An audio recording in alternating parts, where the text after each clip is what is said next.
London, 1845. Flora Thornley pressed her back against the wall of the narrow servants' passage, clutching the small stack of mending to her chest.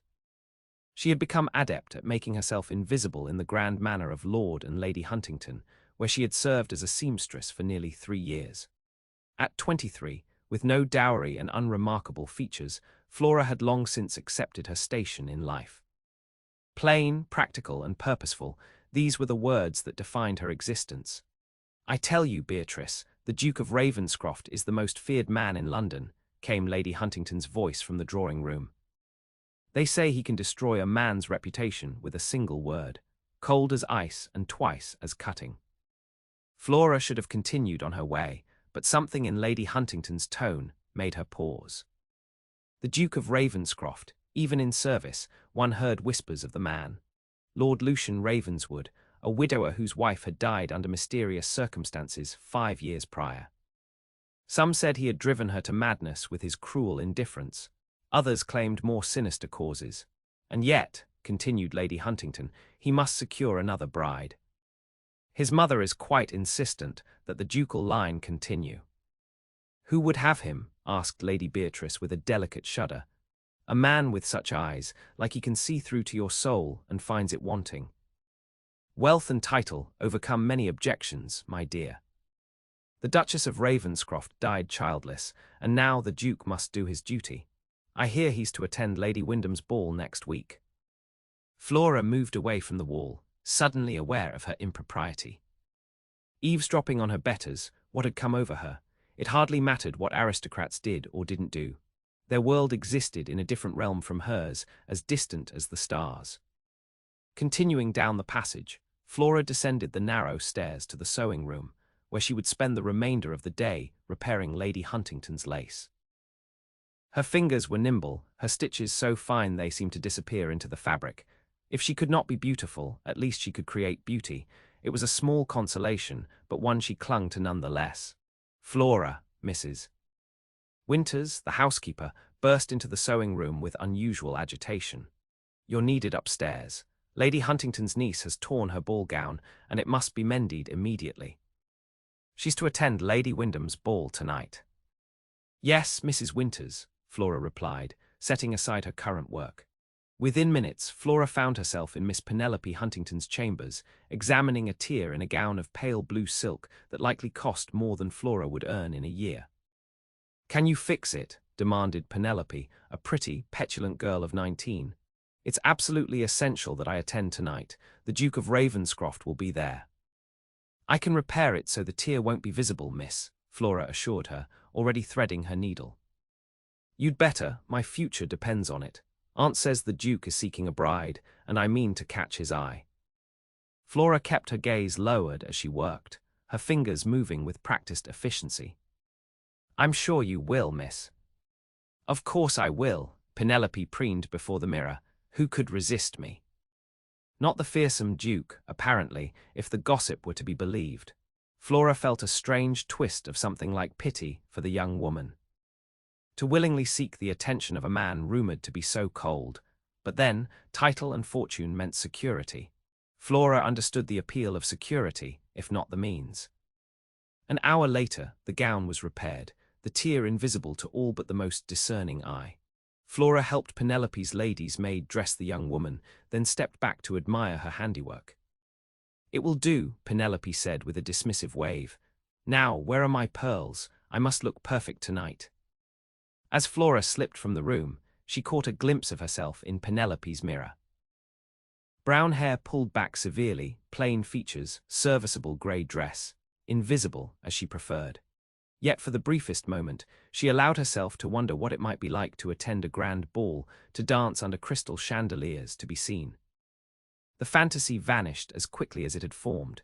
Such dreams were not for girls like her. Flora had learned long ago that imagination was a luxury she could ill afford. Reality was her domain, and in reality, she was exactly what society deemed her to be, unremarkable and unexceptional. That night, as the Huntington household buzzed with excitement over Penelope's prospects, Flora sat alone in her small attic room, working on a piece of embroidery by candlelight.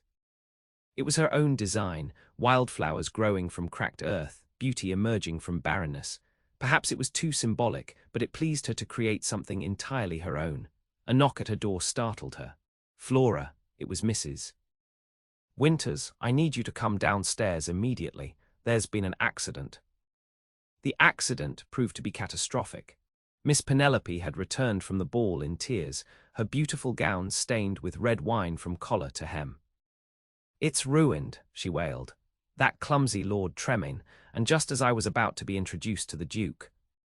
Lady Huntington fixed Flora with a stern gaze. Miss Thornley, you will remedy this situation. Penelope must have this gown for Lady Montgomery's garden party tomorrow afternoon. The Duke will be in attendance. Flora examined the damage with a sinking heart. My lady, I fear the stain has set. Perhaps another gown. This is the only one that properly displays Penelope's assets, Lady Huntington said bluntly. You will find a way to remove the stain or alter the gown to disguise it. Work through the night if you must. And so Flora found herself in the laundry at midnight, attempting the impossible. The wine had indeed set, leaving a ghastly purplish stain across the bodice and skirt. No amount of scrubbing would remove it entirely. As dawn approached, Flora made a decision. With careful precision, she began to disassemble the gown, reconfiguring its structure. By incorporating a clever overlay of the remaining unstained fabric, she created a new design, more sophisticated and distinctive than the original. When Penelope saw the transformation, her petulance gave way to genuine delight. It's magnificent, far better than before. Even Lady Huntington nodded with approval. Impressive work, Miss Thornley. Perhaps there is more to you than meets the eye. The compliment, rare as a desert bloom, warmed Flora for a moment before reality reasserted itself. She was dismissed to catch what sleep she could before her regular duties resumed. 3 days later, Flora was summoned to Lady Huntington's private sitting room, an unprecedented event that set her heart racing with apprehension. Had some flaw been discovered in her work? Was she to be dismissed? Miss Thornley, Lady Huntington began, regarding her with an appraising eye. Your alteration of Penelope's gown has attracted attention. Lady Montgomery herself inquired about the designer. I'm honored, my lady. Flora's voice was barely audible. Indeed. As a result, I have received a request from Lady Montgomery. She wishes you to attend her personally for some alterations to her wardrobe. You will go to Montgomery House tomorrow morning. Flora's eyes widened, but my duties here will be covered by others.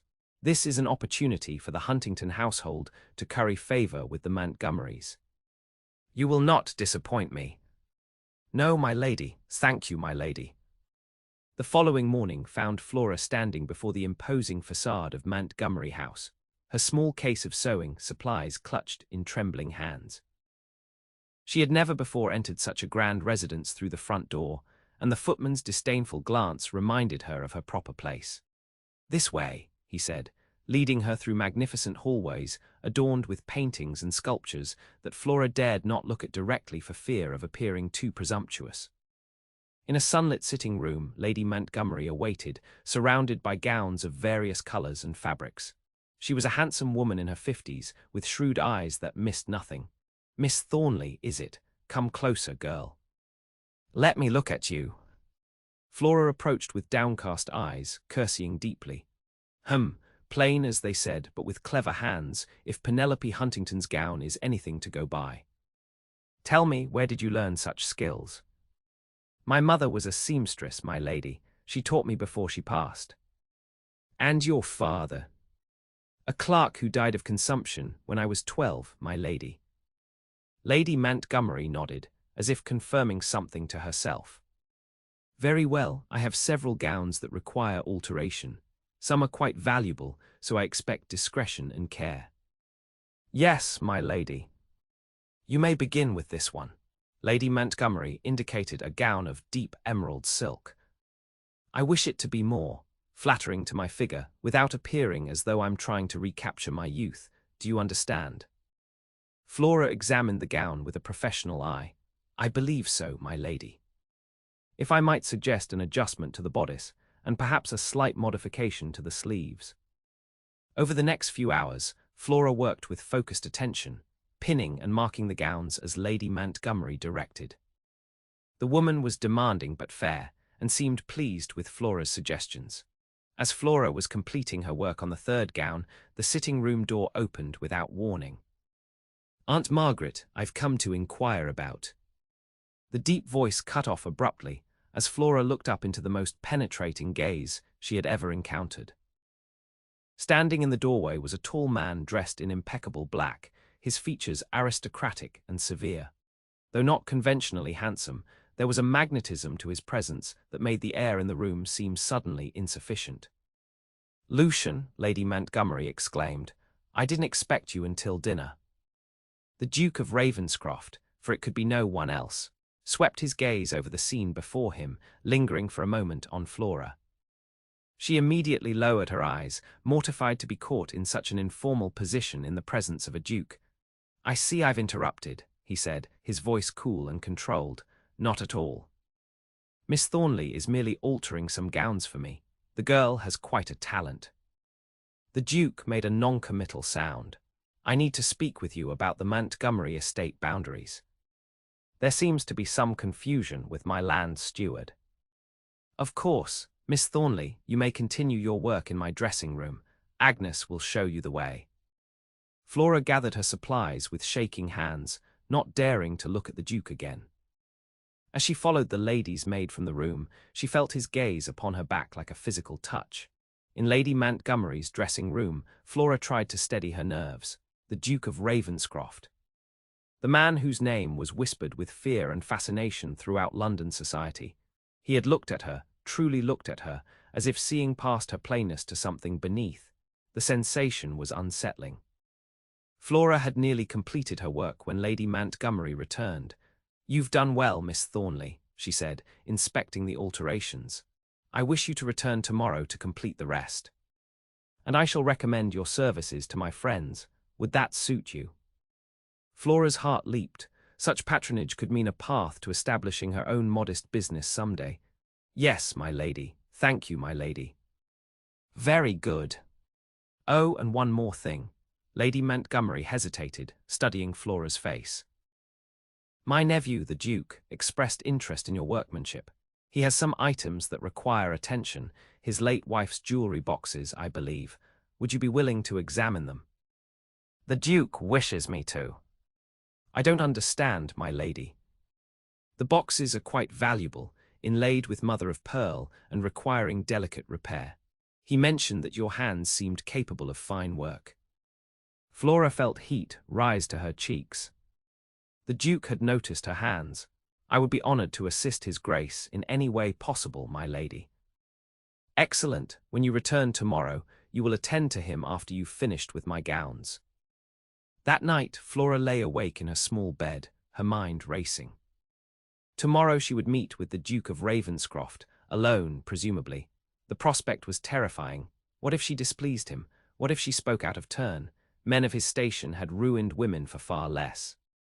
Yet beneath the fear lay a flutter of something else. He had noticed her hands, not her plain face or humble dress, but her hands, the one part of herself in which she took quiet pride. The following day, Flora completed Lady Montgomery's alterations with painstaking care, each stitch perfect, each seam invisible. When she was done, Agnes led her not back to the sitting room, but up a grand staircase to a wing of the house Flora had never seen. "His Grace is in the blue study," Agnes informed her, stopping before an ornately carved door. "Mind your manners and speak only when spoken to." With that warning, she knocked and opened the door, announcing, "Miss Thornley, your Grace." The study was magnificent, walls lined with books, furnishings of rich mahogany, and tall windows overlooking immaculate gardens. The Duke stood with his back to the door, gazing out at the view. "Enter," he commanded without turning. Flora stepped into the room, curtsying deeply though he couldn't see it. "Your Grace." Now he turned, his penetrating gaze finding her immediately. In daylight, she could see that his eyes were an unusual shade of grey, like storm clouds gathering on the horizon. "Miss Thornley."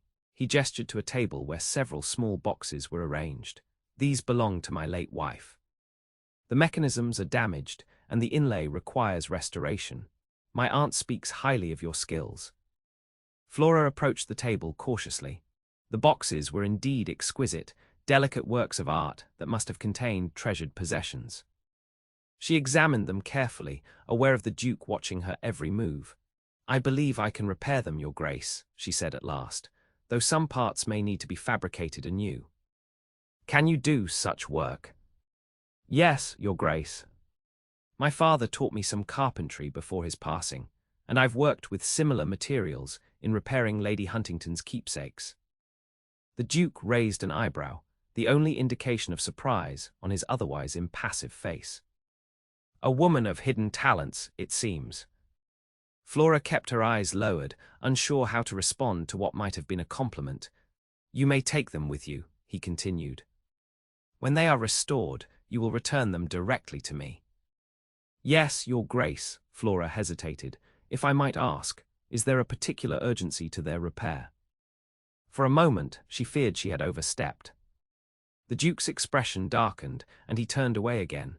"They are to be given to my ward on her 16th birthday," he said after a lengthy pause. "She is the daughter of my late wife's sister." "I understand, Your Grace. I shall treat them with the utmost care." As Flora carefully wrapped the boxes for transport, the Duke spoke again, his tone oddly hesitant. "My wife was fond of keeping secrets. Each box has a hidden compartment. See that they remain functional."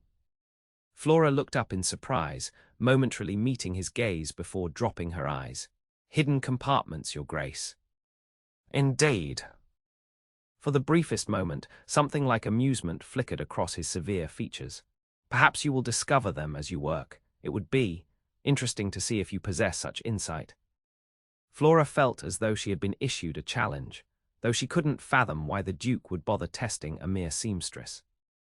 "I shall do my best, Your Grace." "See that you do, Miss Thornley." He moved to his desk, effectively dismissing her. "You may go." Over the next fortnight, Flora divided her time between her regular duties at Huntington House and the special projects for Lady Montgomery and the Duke. The jewellery boxes proved to be a fascinating challenge, each one more intricate than the last. True to the Duke's word, they contained hidden compartments, clever mechanisms that required patience and ingenuity to discover and repair. With each box she completed, Flora felt a growing sense of connection to their former owner. The Duchess of Ravenscroft must have been a woman who valued privacy and perhaps even secrecy. What had she hidden in these beautiful containers? Love letters, keepsakes, secrets.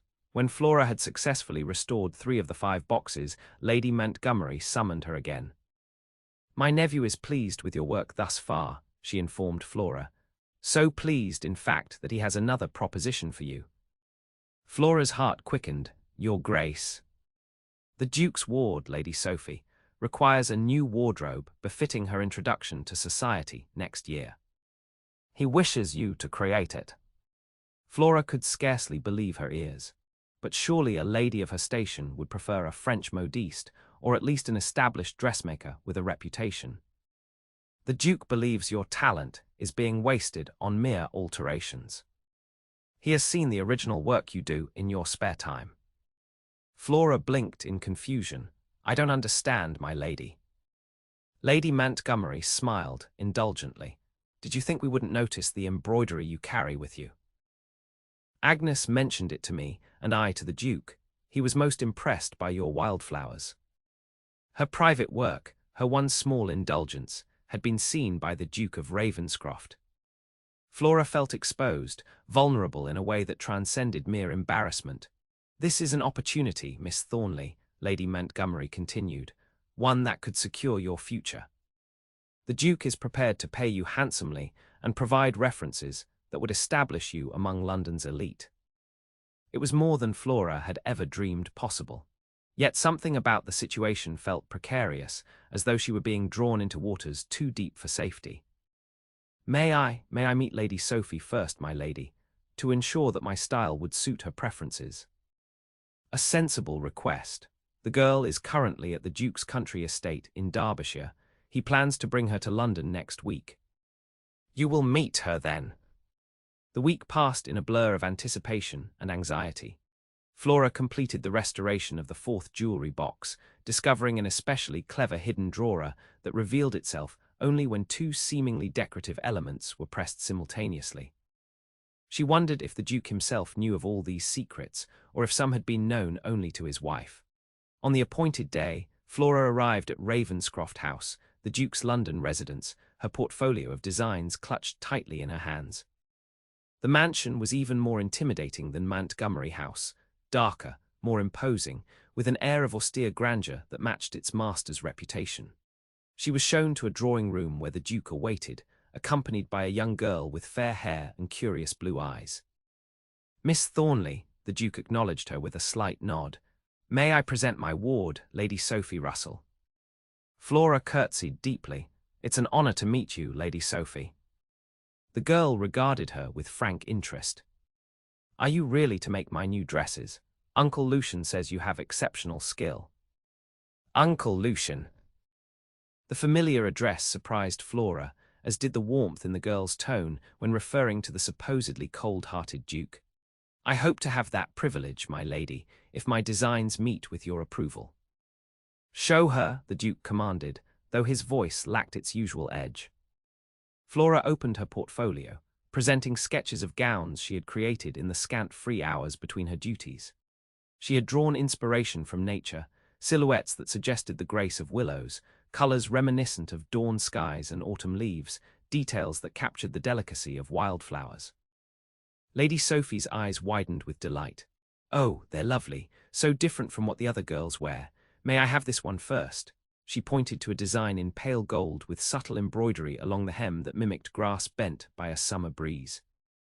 "Sophie," the Duke cautioned, "Miss Thornley must determine which designs are appropriate for each occasion.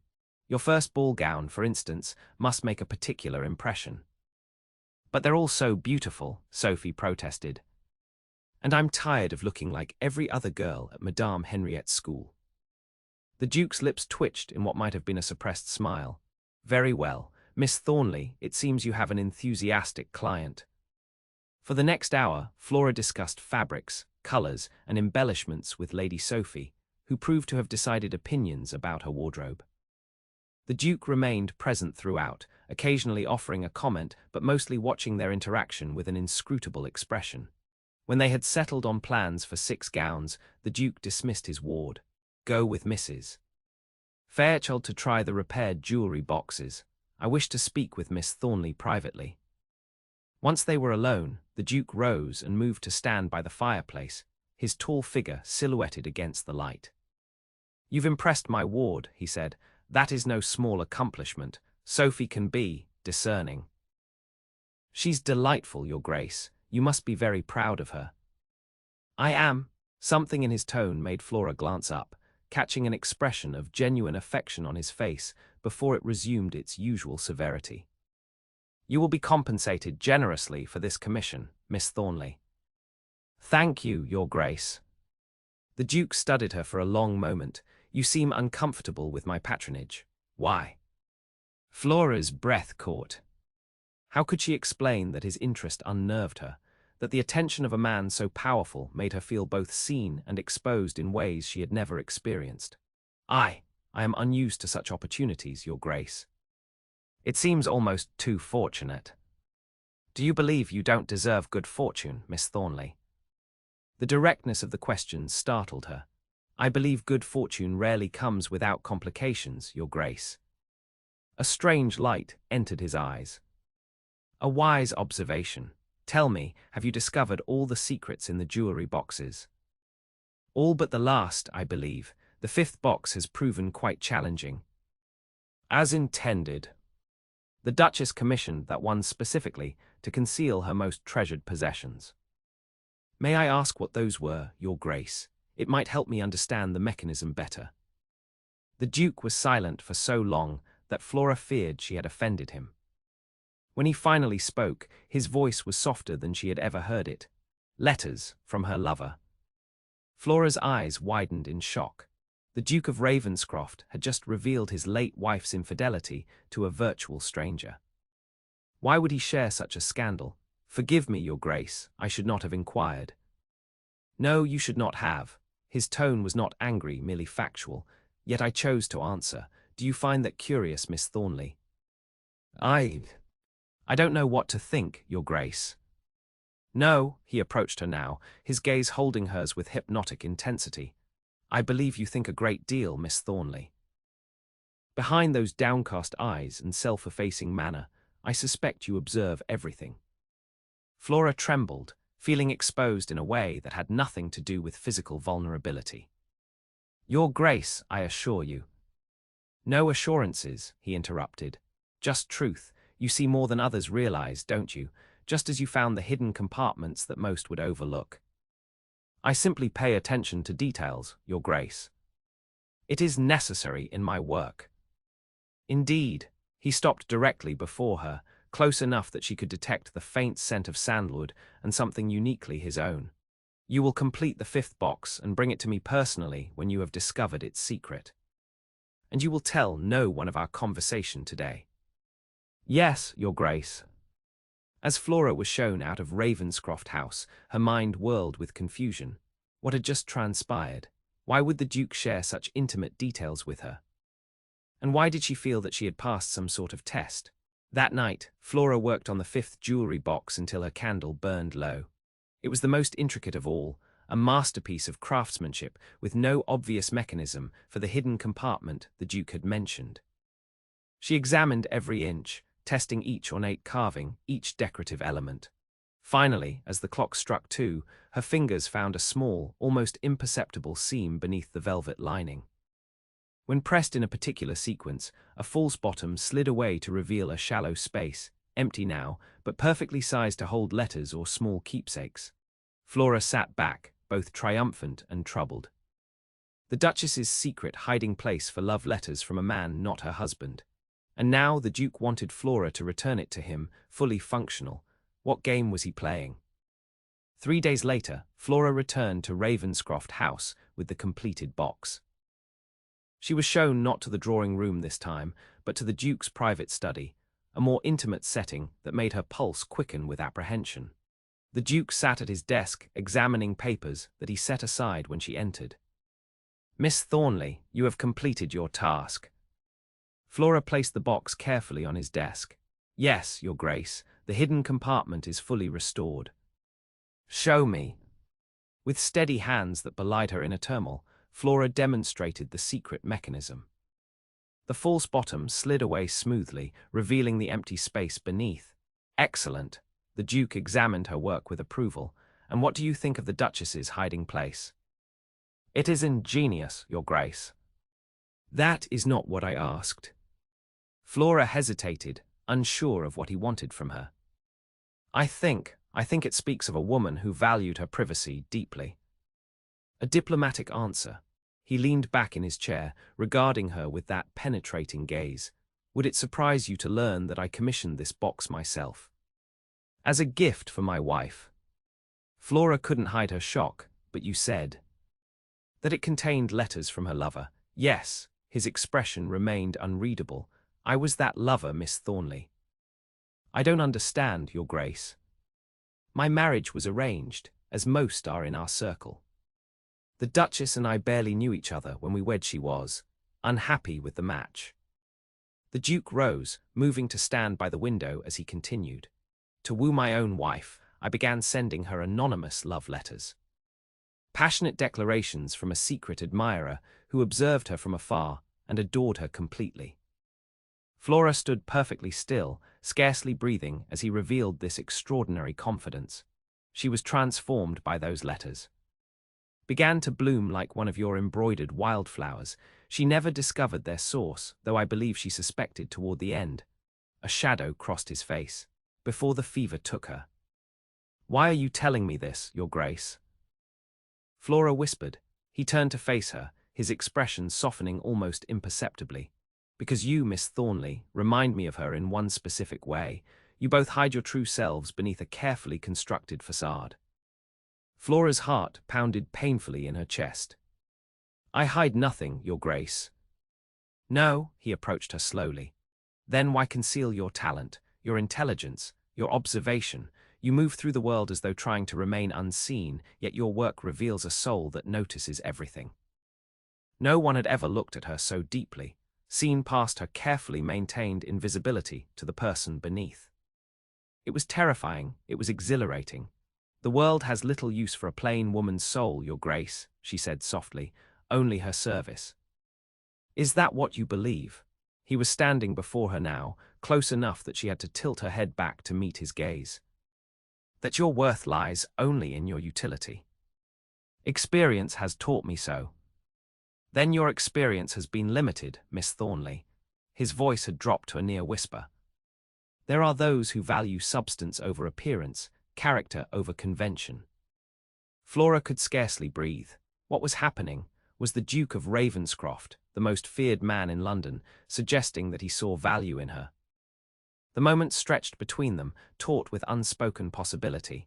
Then the Duke stepped back, his expression resuming its usual reserve. You will begin work on Lady Sophie's wardrobe immediately. I have arranged for you to use the small blue salon as your workspace. Mrs. Fairchild will show you to it. Just like that, the intimate atmosphere dissolved, leaving Flora feeling as though she had imagined the entire exchange. Thank you, Your Grace, she managed, curtseying deeply. As she turned to leave, his voice stopped her. Miss Thornley. Yes, Your Grace. The facade you present to the world may fool others, but it does not fool me. Remember that. The weeks that followed were the strangest of Flora's life. By day, she worked in the blue salon at Ravenscroft House, creating gowns for Lady Sophie, who visited her workspace often and chatted with increasing familiarity.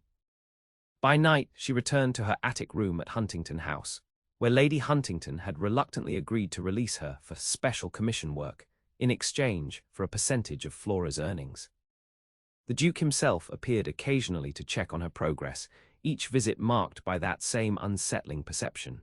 He spoke to her not as a servant, but as a person of intellect, asking her opinion on designs, fabrics, even books she might have read. Each conversation left her both elated and confused. One rainy afternoon, as Flora was fitting a muslin mock-up on Lady Sophie, the young girl asked suddenly, "Do you think my uncle handsome, Miss Thornley?" Flora nearly pricked herself with a pin. "That is hardly for me to say, my lady." "Oh, but I want to know. The girls at school say he's frightening, but I think he's magnificent, though he does need to smile more." "Your uncle is a distinguished gentleman," Flora said carefully. Sophie giggled. "That's no answer, but I see how you look at him when you think no one notices." Heat rushed to Flora's cheeks. "I'm sure I don't know what you mean." "Yes, you do, and he looks at you too, you know. Differently than he looks at anyone else. Lady Sophie, please stand still. I must ensure this seam lies properly." But the girl's words haunted Flora long after the fitting ended. Did the Duke look at her differently? And if so, what did it signify? Surely not what her treacherous heart whispered in unguarded moments. That evening, as Flora was packing her supplies to leave, the door to the blue salon opened. She looked up, expecting Mrs. Fairchild, but found the Duke instead. "Your Grace," she acknowledged, rising quickly. "Miss Thornley." He closed the door behind him, a breach of propriety that made her pulse leap. "I've come to inform you that there will be a slight change of plans regarding Sophie's wardrobe." "Oh, yes. I'm taking her to Ravenscroft Park next week, my estate in Derbyshire. We will be there for at least a month, possibly longer." Flora nodded, ignoring the strange disappointment that washed over her. "I understand, Your Grace. I can complete what work is possible here and leave instructions for the remaining." "You misunderstand me," he interrupted. "I wish you to accompany us." Flora stared at him in shock. To Derbyshire, Your Grace?" "Yes. Sophie insists she cannot be separated from her dressmaker at this critical juncture." His lips curved in what might have been a smile, "and I find I agree with her assessment.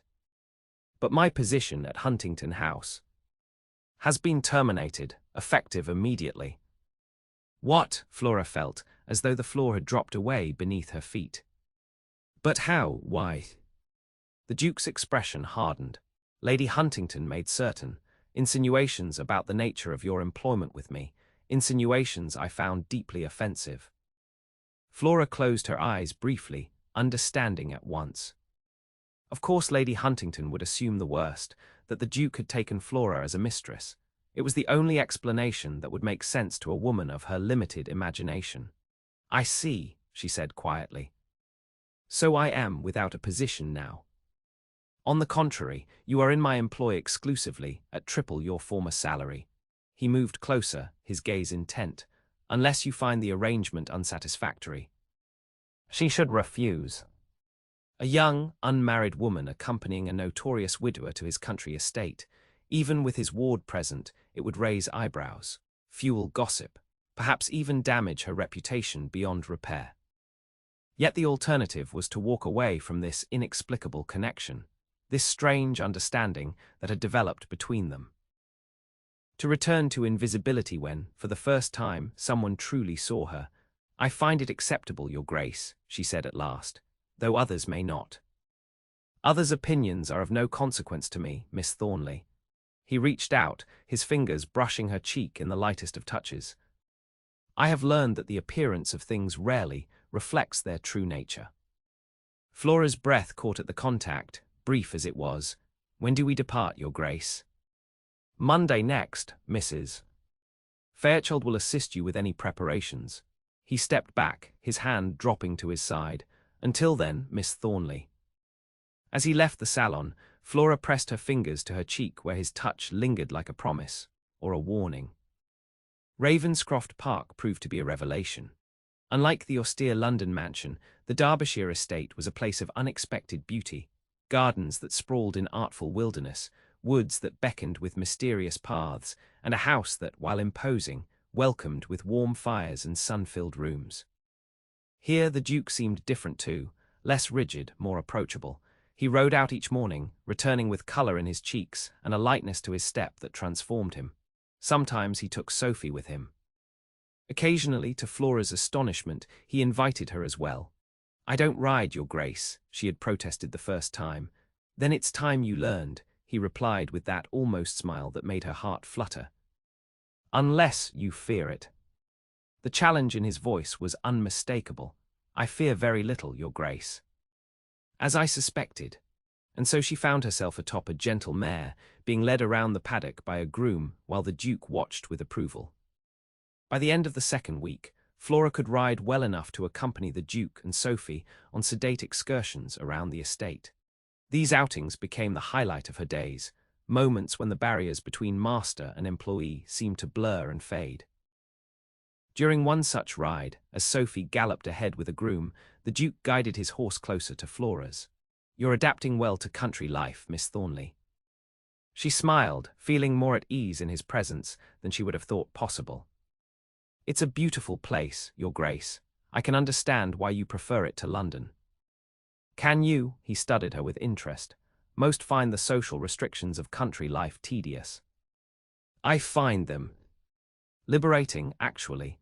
The admission surprised her even as she spoke it. "Here, there are fewer eyes judging, fewer expectations to meet." "Precisely." His expression softened as he gazed across the rolling landscape. "Here, one can be oneself, without consequence." "Is that what you seek, Your Grace? Freedom to be yourself?" The question was too personal, too forward, and Flora immediately regretted it. But instead of rebuke, the Duke's response was thoughtful. "Perhaps, though I sometimes wonder if I remember who that self is after so many years of being what others expect." The vulnerability in his admission touched Flora deeply. "I believe we reveal our true selves in what we create," she said softly. "Your estate, for instance, speaks of a man who values both beauty and wildness." His eyes widened slightly, as if her insight had caught him off guard.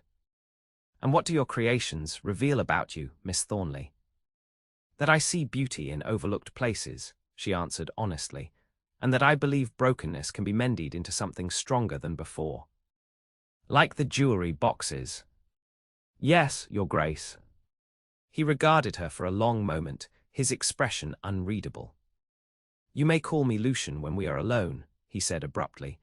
"I find I dislike the formality between us." Flora felt heat rise to her cheeks. "That would be most improper, Your Grace." "Undoubtedly," A ghost of a smile played at his lips. "Yet I find I care less for propriety with each passing day in your company." Before she could formulate a response, Sophie came galloping back toward them, her face alight with excitement, and the moment passed. But something had shifted, a door opening to possibilities Flora had never dared imagine. That night, unable to sleep, Flora wandered down to the library. The vast room had become her sanctuary in the evenings, a place where she could read volumes that had never been accessible to her before. The Duke had given her free rein of his collection, another kindness that defied explanation. She was surprised to find the room already occupied. The Duke, Lucian, she corrected mentally, though she had not yet dared address him so, sat in a wingback chair by the fire, a book open on his lap and a glass of amber liquid at his side.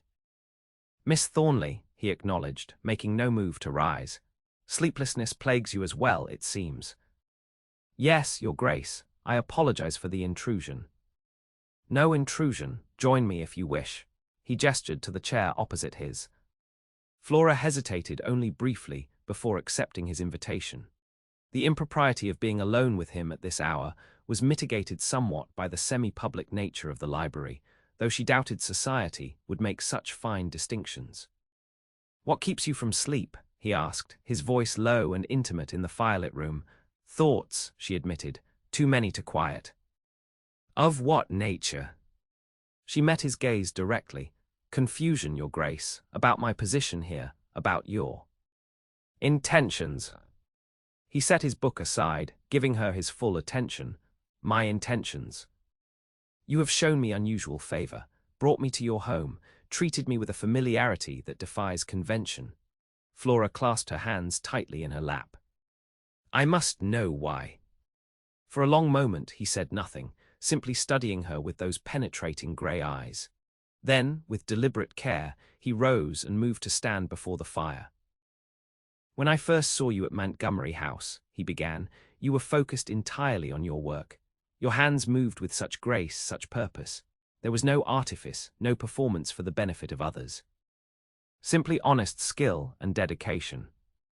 He turned to face her. "Do you know how rarely I encounter authenticity, Miss Thornley? In my world, everyone wears a mask, everyone performs, even I." "I wear masks too," she said softly. "Invisibility is its own form of disguise." "Yes," his eyes gleamed with approval. "You understand, yet your mask slips when you create, when you speak of beauty in broken places. When you ride across my estate with wonder in your eyes." He approached her chair, towering over her. "I find myself craving that authenticity, that glimpse of a soul unbound by society's constraints." Flora's heart pounded so loudly, she was certain he must hear it. "Your Grace, Lucian, what are you saying?" In answer, he knelt before her chair, taking her hands in his. "I am saying, Flora Thornley, that you have awakened something in me I thought long dead. A desire not merely for companionship, but for connection, true connection." "This cannot be," she whispered. "You are a duke, I am nothing, a seamstress without family or fortune." "You are everything," he contradicted, his voice fervent. "Intelligent, perceptive, skilled, and possessed of a beauty that grows more evident to me with each passing day. The world will never accept such a match. The world need not be consulted on my choice of happiness." He lifted one of her hands to his lips, pressing a kiss to her palm that sent shivers through her entire body. "I have lived by society's rules all my life, played the role assigned to me. I will not sacrifice my heart to their prejudices." "Your heart," Flora could scarcely breathe. "Yes, Flora, my heart. Which I believe you have quietly stolen while I was not looking." The declaration hung between them, impossible and yet undeniable. Flora felt tears gather in her eyes, tears of confusion, hope, and fear all mingled together. "I don't know what to say," she admitted. "Say you will consider allowing me to court you properly. Not as a duke courting a seamstress, but as a man pursuing the woman who has captured his interest like no other." It was madness, complete madness. Yet Flora found herself nodding, unable to deny the connection that had grown between them, this strange, unlikely bond that defied all convention. "Yes," she whispered, "I will consider it." His smile, a true smile that transformed his severe features into something approaching handsome, was like the sun breaking through clouds. That is all I ask, for now. He rose, still holding her hand. It grows late. I will escort you to your chambers. As they walked through the silent house, his hand warm around hers, Flora wondered if she was dreaming. How could the most feared duke in England be declaring himself to her? And more importantly, how could she trust that his interest wouldn't wane once the novelty of her authenticity had worn off? At her door, he released her hand reluctantly. "Good night, Flora." "Good night, Lucian." His name on her lips seemed to please him immensely. With a slight bow, he left her, his footsteps echoing down the corridor. Flora closed her door and leaned against it, her mind whirling. What had she agreed to? And what would come of it? The answer began to reveal itself the very next day. The Duke, Lucian, invited her to join him for a walk in the gardens after breakfast. There, away from servants' eyes, he spoke to her of his childhood, his education at Eton, his reluctant assumption of the dukedom after his father's death. "I never wanted the title," he confessed as they strolled between beds of late summer roses. "I was the second son, meant for the church or the law, but my brother's death changed everything." "That must have been difficult," Flora said, touched by his confidence. "It was. Suddenly I was heir to vast estates, responsible for hundreds of tenants, and expected to marry advantageously." A shadow crossed his face. "Which I did to please my mother." "Your first marriage, was it very unhappy?" He considered this, his brow furrowed. "Not unhappy precisely, more incomplete. Caroline and I respected each other, but there was little warmth between us until the letters," Flora finished softly. "Yes, by then I had learned what was missing. What I truly desired in a marriage." He stopped walking, turning to face her. "Connection, understanding, the freedom to be authentic with one another." Flora met his gaze steadily. "And you believe you could find that with me? A woman so far beneath your station?" "Station is an artificial construct," he said dismissively. "I have known duchesses without a fraction of your intelligence or character." His conviction was both flattering and frightening. "The world may not share your enlightened view." "The world can go hang." He took her hands in his expression intense. "All that matters is what we feel, what we build together." Over the following weeks, their courtship progressed in this unconventional manner. By day, Flora continued her work on Sophie's wardrobe, maintaining the appearance of employer and employee. But in the evenings, and during private moments throughout the day, they discovered each other's minds and hearts with growing fascination. Lucian shared his passion for agricultural improvements, his concern for his tenants, his love of poetry.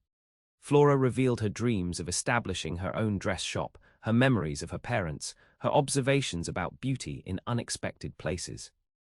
Sophie, perceptive beyond her years, watched their growing closeness with evident delight. "You make Uncle Lucian smile," she told Flora one day during a fitting.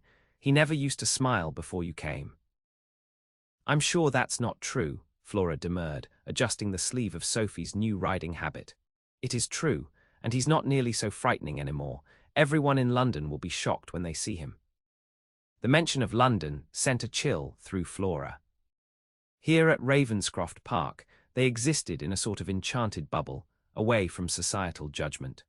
But eventually, they would return to the real world, where the Duke of Ravenscroft could not openly court his seamstress without creating a scandal of epic proportions. That night, as they sat together in the library after Sophie had gone to bed, Flora voiced her concerns. "What happens when we return to London?" she asked. "This connection between us cannot survive there." Lucian set aside the architectural plans he had been showing her. "Why do you say that?" "Because in London, you are the Duke of Ravenscroft, and I am Miss Thornley, the dressmaker. Our worlds cannot merge without destroying your reputation and my livelihood." He frowned, leaning forward in his chair. "Do you think so little of my resolve, of my feelings for you?" "No," she said earnestly. "I think the world is not ready for a duke who would elevate a seamstress to his side." "Then the world must learn to accept what it cannot change." He reached for her hand, his touch sending the now familiar warmth through her veins. Flora, I have spent my entire life conforming to expectations, playing the role assigned to me. The only time I have felt truly alive is in your company. His intensity both thrilled and terrified her. I fear you will regret this when faced with society's condemnation. I would regret far more letting you go. He rose, pulling her gently to her feet and into his arms. Flora Thornley, I love you. Not despite your station, but because of who you are, a woman of intelligence, talent, and remarkable perception. A woman who sees me, not my title. Love. The word she had scarcely dared think hung in the air between them, both terrifying and exhilarating. Lucian, she whispered, her voice trembling, I cannot let you sacrifice your position, your reputation. They are mine to sacrifice if I choose. His hands framed her face with exquisite gentleness. And I choose you, Flora, if you'll have me. In that moment, looking into his eyes, Flora made her decision. She had spent her life hiding, making herself small, accepting the limitations others placed upon her. But Lucian saw her, truly saw her, and found value in what he saw. Yes, she said simply, I'll have you. His kiss was tender at first, a careful exploration that quickly deepened into something more urgent, more consuming. Flora responded with a passion she hadn't known she possessed, her arms winding around his neck as she surrendered to the feelings she had denied for so long. When they finally parted, breathless and flushed, Lucian pressed his forehead to hers. You have my heart, Flora Thornley, now and always. And you have mine, she whispered, though I fear what it may cost you. Whatever the cost, you are worth it. He kissed her again, briefly but with no less fervour. We return to London in a fortnight. By then, I intend to have a plan that will allow us to be together openly, without shame or scandal. Is such a thing possible? His smile held a hint of the formidable man who had earned the title of most feared Duke in England. I have considerable resources at my disposal, my love, and a reputation that few dare to challenge directly. 2 days later, Lucian was called away to deal with an urgent matter concerning one of his smaller estates. He departed reluctantly, promising to return within a week. Continue your work on Sophie's wardrobe, he instructed before mounting his horse, and consider what I said last night. What he had said was nothing less than a proposal, that upon their return to London, he would announce their engagement, society be damned. The very thought made Flora's head spin. In Lucian's absence, Flora threw herself into her work, completing 3 of Sophie's gowns in a creative frenzy that left even the experienced lady's maid impressed. You've a gift, Miss Thornley, Mrs. Fairchild remarked as she helped arrange the finished gowns in Sophie's wardrobe. These would not look out of place at court. Thank you, Flora replied, touched by the compliment. His Grace thinks highly of your work as well. The older woman gave Flora a meaningful look. And not only your work, if I may be so bold. Flora tensed. I'm not sure what you mean. I've served the Ravenswood family for 30 years, miss. I know when the master's heart is engaged. She patted Flora's hand, and I for one am glad of it. He's been alone too long. The unexpected support brought tears to Flora's eyes. Do you think others will be so understanding? Mrs. Fairchild's expression turned pragmatic. Some will, some won't, but His Grace has never been one to court popular opinion. And those who truly matter will accept his choice. 4 days after Lucian's departure, as Flora was working in her makeshift studio, Sophie burst into the room, her face pale with distress. Miss Thornley, you must come quickly. Uncle Lucian has returned, but he's been hurt. Flora's heart seemed to stop. Hurt? How badly? Dr. Milford is with him now. There was an accident. His horse was spooked by a sudden storm. Oh, please come. Flora followed Sophie through the house to Lucian's chambers, a part of the mansion she had never entered before. Outside his door stood Mrs. Fairchild, her usually composed features drawn with worry. How is he? Flora asked, forgetting propriety in her concern. The doctor is still examining him, miss. He was conscious when they brought him in, which is a good sign. Flora paced the corridor anxiously, Sophie at her side. After what seemed an eternity, the door opened, and Dr. Milford emerged. His Grace has a broken arm and several cracked ribs, he announced, along with various cuts and bruises. He was fortunate, the fall could have been fatal. But he will recover, Flora pressed, unable to keep the fear from her voice. The doctor gave her a curious glance before answering. Yes, with proper rest and care, the arm will take 6 weeks or more to heal fully. May we see him? Sophie asked, clutching Flora's hand. Briefly, he needs rest, doctor. Milford gathered his bag. I've left instructions with Mrs. Fairchild regarding his medication. I'll return tomorrow to check his progress. As the doctor departed, Mrs. Fairchild ushered Sophie and Flora into the Duke's bedchamber. Lucian lay propped against pillows, his left arm in a cast and bandages visible at the collar of his nightshirt. His face was bruised on one side, a cut above his eyebrow lending him a rakish appearance despite his pallor. Sophie. Flora, his voice was weaker than usual but clear. No need to look so alarmed. I've survived worse. Sophie rushed to his bedside. Uncle Lucian, we were so worried. He managed a smile for his ward. Nothing that won't mend, my dear. Though I fear I'll be poor company for a while. I'll read to you, Sophie promised, and Miss Thornley can show you her progress on my gowns. Lucian's gaze shifted to Flora, who stood hesitantly at a distance.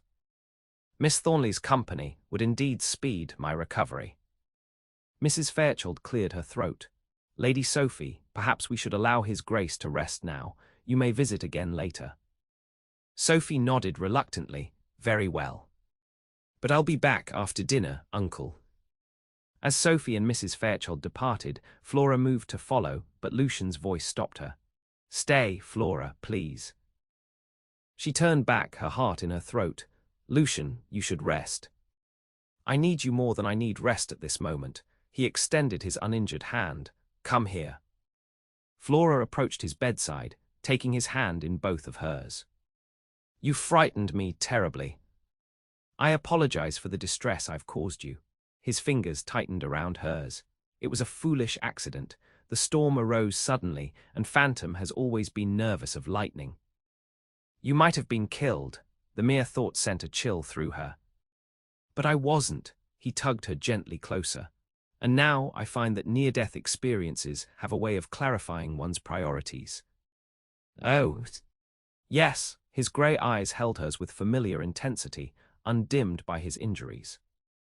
As I lay on the ground, waiting for my men to find me, I thought only of you, of things unsaid, promises unmade. Flora's breath caught. Lucian. I love you, Flora Thornley. With a depth and certainty that surprises even me. His voice grew stronger with each word. And I will not waste another day in hesitation or doubt. When we return to London, I intend to announce our engagement immediately. But your condition makes it all the more urgent. Life is fragile, my love. I won't squander what happiness we might share together. His conviction silenced her objections. Looking into his eyes, seeing the love and determination there, Flora felt her own reservations melting away. What did society's opinion matter compared to this? A love that saw her truly, valued her completely. Yes, she said, bending to press a gentle kiss to his lips. Yes, Lucian. Whatever comes, we will face it together. His smile was like sunshine breaking through storm clouds. Together, I find I like the sound of that word on your lips. The following weeks passed in a strange, wonderful rhythm. As Lucian recovered, Flora divided her time between completing Sophie's wardrobe and keeping the Duke company. They read together, played chess, and talked for hours about everything from agricultural reforms to architectural designs to Flora's dreams for her own fashion house. Sophie, delighted by their growing closeness, often joined them, creating a sense of family that Flora had not experienced since her parents' deaths.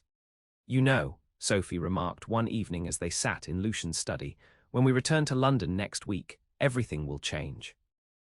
Lucian, now able to move about with the aid of a walking stick, glanced at Flora. Indeed it will. I can't wait to see everyone's faces when you announce your engagement. Sophie clapped her hands in glee, especially Lady Huntington's. She's always been so sour. Flora winced at the mention of her former employer. Sophie, it may not be quite so. straightforward. There will be objections, possibly serious ones. Let them object, Lucian said firmly. My mind is made up. But your position, your standing in society, mean nothing compared to my happiness. He crossed the room to take her hand. And you, Flora Thornley, are my happiness. The certainty in his voice silenced her doubts, at least temporarily. Yet as their departure for London approached, Flora found herself increasingly anxious. Would Lucian's resolve hold firm when faced with society's inevitable condemnation? The night before they were to leave Ravenscroft Park, Lucian found her in the library, staring unseeing at a book of poetry. You're troubled, he observed, taking the seat beside her. Just, apprehensive about our return. He studied her face in the firelight. You doubt me still. Not you, she hastened to assure him. Never you, but I fear what awaits us. The scandal, the whispers, the potential damage to your reputation and Sophie's future prospects. Sophie adores you and supports our match wholeheartedly. She's young, Lucian. She doesn't fully understand the consequences. He was silent for a long moment, his expression thoughtful. What if there was a way to minimize the scandal, to give society a reason to accept our match, however reluctantly? Is there such a way? Perhaps. He took her hand, his thumb tracing patterns on her palm. Tell me, what do you know of my late wife's family? Confused by the apparent change of subject, Flora frowned. Very little, only that she was an earl's daughter and that her sister was Sophie's mother. The Earl of Thornfield, to be precise. He watched her closely. Does that name mean anything to you? Thornfield, Flora shook her head. Should it? I believe it should. He leaned forward, his expression intent. Flora, what was your father's full name? Frederick Thornley. He was a clerk for a shipping company in Liverpool before we moved to London. And before that, did he ever speak of his family? Flora's confusion deepened. He mentioned once that he came from gentlefolk who had disowned him for marrying beneath his station. My mother was a milliner's daughter. She paused, a strange suspicion forming. Lucian, what are you suggesting? I've had my solicitor investigating your family history, he admitted, initially to ensure there were no impediments to our marriage. What he discovered was unexpected. What did he find? Flora's heart pounded with sudden apprehension. Your father was Frederick Thornley, born Frederick Thornfield, the youngest son of the Earl of Thornfield and brother to my late wife's father. Flora stared at him in disbelief. That would make me Lady Caroline's cousin, and Sophie's cousin once removed. His eyes gleamed with satisfaction, and most importantly, a lady by birth, if not by upbringing. The revelation struck Flora like a physical blow. I can't be, that's impossible. My father never spoke of such connections. Because he was disowned when he married your mother, cut off without a penny and forbidden to use the family name.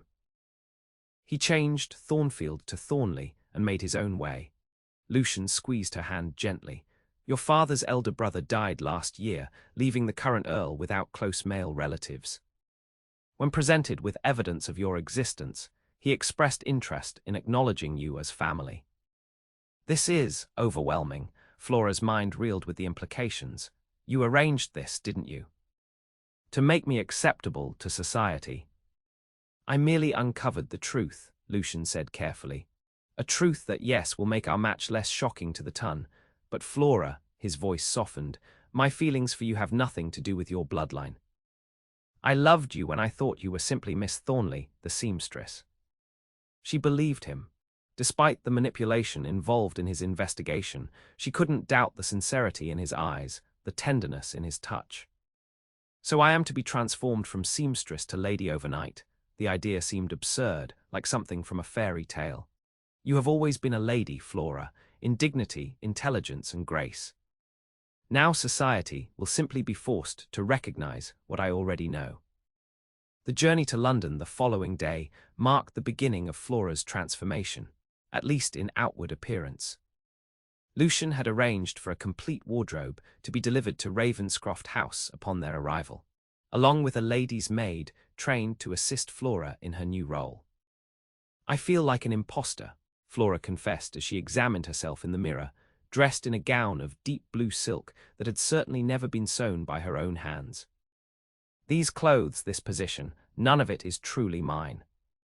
On the contrary, Lucian replied, watching her with evident admiration. You were born to this. It was only circumstance that denied you your rightful place. The meeting with the Earl of Thornfield, her uncle, though the word felt strange even in her thoughts, was less daunting than Flora had anticipated. The elderly gentleman received her in his Berkeley Square mansion with cautious curiosity. You have your father's eyes, he remarked after studying her for several long moments, and my mother's chin. The family resemblance is unmistakable. I have only your word for that, my lord, Flora replied, more boldly than she had intended. I have no memory of my grandparents. The Earl's expression softened slightly. No, you wouldn't. My father forbade all contact when Frederick married your mother, a decision I objected to at the time, though without result. Yet now you acknowledge me as family. Times change. Views evolve. He glanced at Lucian, who stood silently at Flora's side, and influential connections prompt reconsideration of long-held positions. So there it was. The Earl's acceptance was due at least in part to Lucian's intervention. Yet as the conversation continued, Flora sensed genuine regret in her uncle's manner, a desire to make amends for past wrongs. By the time they departed, the Earl had formally acknowledged Flora as his niece and invited her to a family dinner the following week. More importantly, he had agreed to sponsor her introduction to society, a crucial step in legitimizing her position as the Duke of Ravenscroft's intended bride. Are you satisfied with how that went? Lucian asked as their carriage pulled away from Berkeley Square. Flora considered the question carefully. I'm grateful for his acknowledgement, though I wish it had come during my father's lifetime. He deserved to be reconciled with his family. Your father made his choice, Lucian said gently. He chose love over position, happiness over duty. I find I admire him greatly for that courage. The days that followed were a whirlwind of preparations. Flora was fitted for more gowns, instructed in the finer points of aristocratic etiquette, and introduced to a carefully selected circle of Lucian's most trusted friends. Throughout it all, she marveled at the strangeness of her situation. 3 months ago, she had been a seamstress in Lady Huntington's household, invisible and unremarkable. Now she was Lady Flora Thornfield, niece to an earl and publicly courted by the Duke of Ravenscroft. The announcement of their engagement appeared in the Morning Post a week after their return to London, causing exactly the sensation Lucian had predicted. Society was scandalized, intrigued, and ultimately divided in its response. Some refused to receive Flora. Others, following the lead of influential figures like Lady Montgomery, welcomed her conditionally. They'll come around, Lucian assured her after one particularly difficult evening where several ladies had deliberately cut her at a musical soiree. Those who matter already have. He was right in his way. What did society's opinion matter when she had found something so precious, so unexpected? Love had transformed her life in ways no external validation ever could. The wedding took place in early spring at the chapel on Lucian's Derbyshire estate. It was a small ceremony by aristocratic standards, attended only by those who had demonstrated genuine acceptance of their match. Sophie served as Flora's bridesmaid, beaming with joy as she carried a bouquet of wildflowers gathered from the estate grounds. As Flora walked toward Lucian, wearing a gown of her own design, ivory silk embroidered with delicate wildflowers growing from stylized broken ground, she marveled at the journey that had brought her to this moment. She had entered the grand world of the aristocracy through the servant's entrance, unseen and unvalued except for her utility. Yet Lucian had seen her, truly seen her, when no one else bothered to look beyond her plain exterior and humble station. His smile as she approached the altar held all the warmth, all the tenderness she had come to cherish. In his eyes, she was beautiful. In his heart, she was cherished. And in his love, she had found the courage to become fully herself, no longer hiding, no longer diminishing her light to avoid notice. "My love," he whispered as she reached his side. At last. When they emerged from the chapel as Duke and Duchess of Ravenscroft, cheers erupted from the assembled tenants and servants who had gathered to witness the occasion. Among them stood Mrs. Fairchild nodding with satisfaction, and beside her, to Flora's astonishment, Lady Huntington looking thoroughly chastened. "I invited her," Lucian murmured in her ear. "I thought you might enjoy the moment." Flora laughed, a sound of pure joy that caused several guests to stare in surprise at the transformation of the once quiet seamstress. "You are wicked, Your Grace." "Only where you're concerned, Your Grace," he replied, his smile holding a promise that made her blush.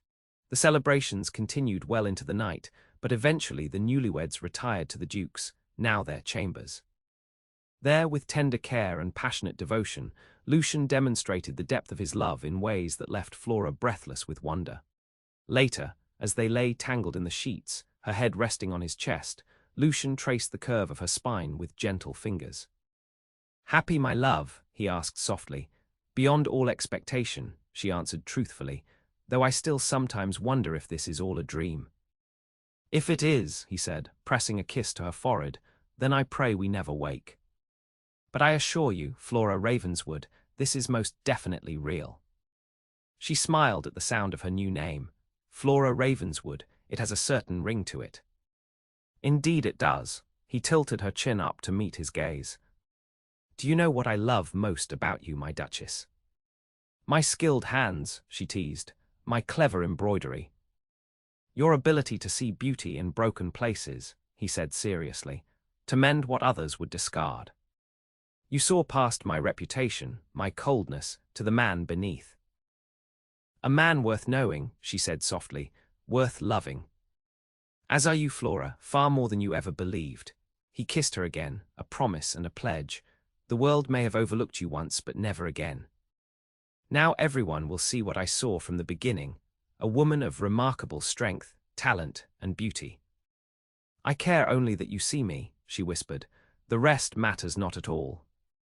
As dawn broke over Ravenscroft Park, the Duke and his new Duchess slept peacefully in each other's arms, their futures entwined as intricately as the wildflowers Flora had embroidered on her wedding gown. From humble beginnings, a love had bloomed that would transform not only their lives, but the very society that had once defined them. For love, as Flora had discovered, saw beyond station, beyond appearance, to the truth of the soul beneath. And in that recognition, that perfect understanding, lay the greatest transformation of all.